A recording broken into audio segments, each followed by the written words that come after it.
USA visa का ticket charges और overall expense. Canada visit visa apply करने के लिए इनविटेशन ज़रूरी होता है। प्री एक्शन प्रोटोकॉल कितने अरसे तक किया जा सकता है? क्या फ्रांस वीज़ा रिफ्यूज़ल के बाद अपील कर सकते हैं? क्या फ्रांस यूएसए या किसी भी कंट्री के इंटरव्यू की प्रिपरेशन करवाते हैं? बिस्मिल्लाहिर्रहमानिर्रहीम व तुइज़्ज़ु मन तशा व तुज़िल्लु मन तशा। अस्सलामुअलैकुम। उम्मीद करता हूँ सब देखने वाले खैर खैरियत से होंगे।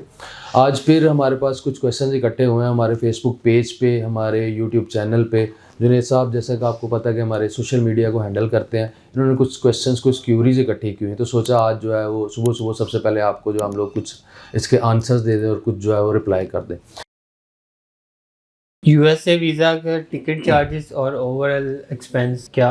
देखिए जी, ओवरऑल एक्सपेंसेस अक्सर लोग हमसे जो है वो पूछ लेते हैं। ओवरऑल एक्सपेंसेस हम आपको नहीं बता सकते। अब ये देखिए, एक छोटी सी एग्जांपल मैं आपको देता हूँ। बहुत से लोगों ने जो ट्रैवलर है वो ये इस बात को जानते हैं कि जब आप ट्रैवल कर रहे होते हैं तो उसमें सबसे ज़्यादा इंपॉर्टेंट चीज़ होती है कि आप कौन सी एयरलाइन में जा रहे हैं। कुछ एयरलाइन ऐसी होती हैं जिनके फेयर कम होते हैं, कुछ एयरलाइन ऐसी होती है जिनके फेयर ज़्यादा होते हैं। और आप एक और एग्जाम्पल ले लें कि आप एक ही एयरप्लेन में बैठ के जा रहे हैं। अगर आप इकोनॉमी में बैठे हैं उसके चार्जेस और हैं, आप बिजनेस क्लास में बैठे हैं उसके चार्जेस और हैं, आप फर्स्ट क्लास में बैठे हैं आप उसके चार्जेस और हैं।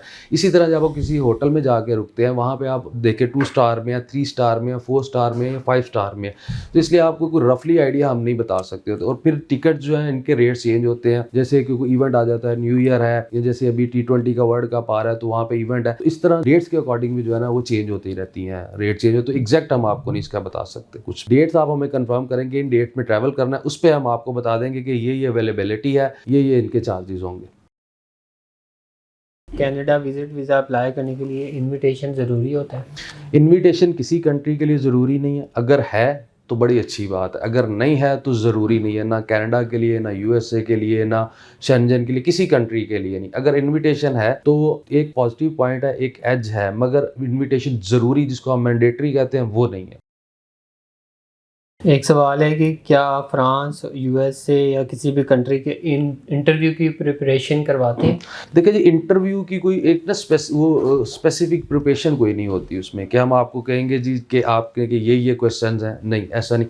एक बेसिक सी डिटेल होती है। जैसे आप एक फॉर्म फिल कर रहे हैं, कोई भी फॉर्म आप फिल करते हैं, किसी भी कंट्री के लिए आप अप्लाई करते हैं, तो उसके अंदर आप अपनी डिटेल्स दे रहे होते हैं कि आप बिजनेस पर्सन है या आप जॉब कर रहे हैं, ठीक है। उसके अलावा आपने कहाँ कहाँ पहले विजिट किया हुआ है, या आपका कोई रिफ्यूज़ल है, आपने कहाँ कहाँ विजिट किया। फर्ज करें आप अपनी ट्रैवल हिस्ट्री में बताते हैं मैंने तुर्की में विजिट किया, मैंने दुबई में विजिट किया, तो फिर क्वेश्चन भी उसी रिलेटेड होते हैं। जब आपने फॉर्म सबमिट किया होता है, आपने नेचर ऑफ जॉब अपनी बताइए, आपके जॉब के बारे में पूछेंगे, अच्छा जी आप जॉब क्या कर रहे हैं, कब से कर रहे हैं। अगर आप बिजनेस कर रहे हैं तो आपकी नेचर ऑफ बिजनेस क्या है, कब से कर रहे हैं।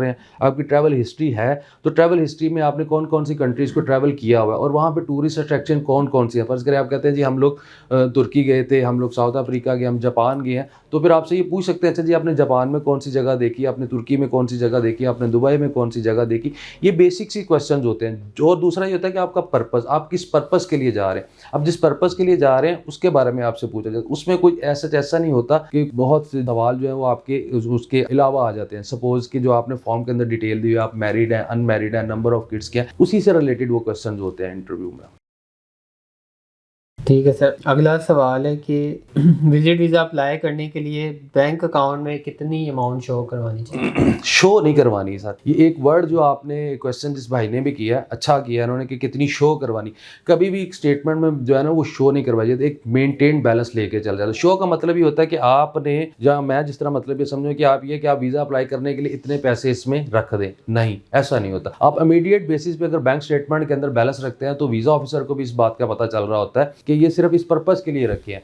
वीज़ा जो है वो हमेशा याद रखिएगा आपकी सेविंग्स पे अप्लाई होता है, और सेविंग्स वो होती हैं जो एक स्पेसिफिक टाइम से आपके पास पड़ी हुई है। सपोज कर लेते हैं अगर आप कंट्री को, जापान को अप्लाई कर रहे हैं और वो जापान 3 मंथ्स की बैंक स्टेटमेंट पड़ता है, तो एक स्पेसिफिक अमाउंट लास्ट 3 मंथ से उसमें मेंटेन होनी चाहिए। अगर आप किसी शेंजन कंट्री को कर रहे हो, शेंजन कंट्री जो है वो 6 महीने से जो है वो आपकी 6 महीने की बैंक स्टेटमेंट मांगता है, तो एक अमाउंट जो है वो उसमें सेविंग्स की उसमें पड़ी हो और वो ग्रेजुअली इंक्रीज होती जाए। और सेविंग्स हमेशा आपकी जो है वो पर्सनल अकाउंट में होती है, कंपनी अकाउंट में नहीं होती। जो क्वेश्चन था कि अब कितने होने चाहिए, तो उसमें यह कि कंट्री टू कंट्री वेरी करता है। अब तुर्की है, साउथ अफ्रीका, उनके लिए बैलेंस कम है, 8 लाख, 10 लाख, 5 लाख ये भी चल जाते हैं। ठीक है। अब शेंजन में आ जाते हैं तो 10 से 12 लाख, 15 लाख, फिर 15 से आप 20 लाख में आ जाते हैं, जिसमें आपके यूके हैं, दूसरे तीसरे कंट्री, ये कंट्री टू कंट्री वेरी करता है। आप ये समझ लिया करें, एक बेसिक सा मैं आपको रूल इसमें बता देता हूँ कि आपने जिस कंट्री को विजिट करना है, आपकी सेविंग का 30% सिर्फ उसमें से इस्तेमाल हो। सपोज कर लें कि अगर आपका विजिट का एक्सपेंस जो है वो टोटल जो है 8 लाख रुपए आ रहा है, तो 8 का जो आप मल्टीप्लाई कर दें 3 के साथ, तो 2 to 2.4 जो है वो बड़ा अच्छा बैलेंस होता है जिसपे आप अप्लाई कर सकते हैं।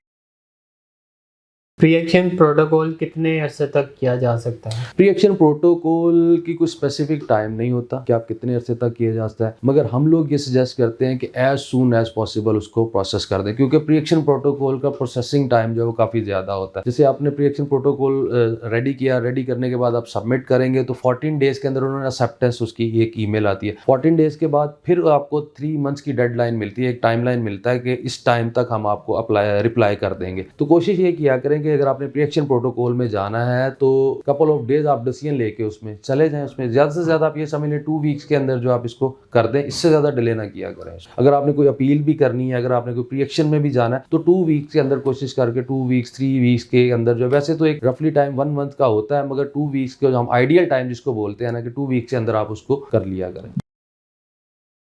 क्या फ्रांस वीज़ा रिफ्यूज़ल के बाद अपील कर सकते हैं जबकि बिल्कुल। यूएसए वीज़ा वैलिड है? देखिए यूएसए का वीज़ा वैलिड है या नहीं वैलिड है, इससे अपील का कोई ताल्लुक नहीं होता। आप किसी भी कंट्री का वीज़ा अपील जो है उसकी अगर आपने करनी है तो उसमें दूसरे वीज़े की वैलिडिटी का कोई इशू नहीं होता।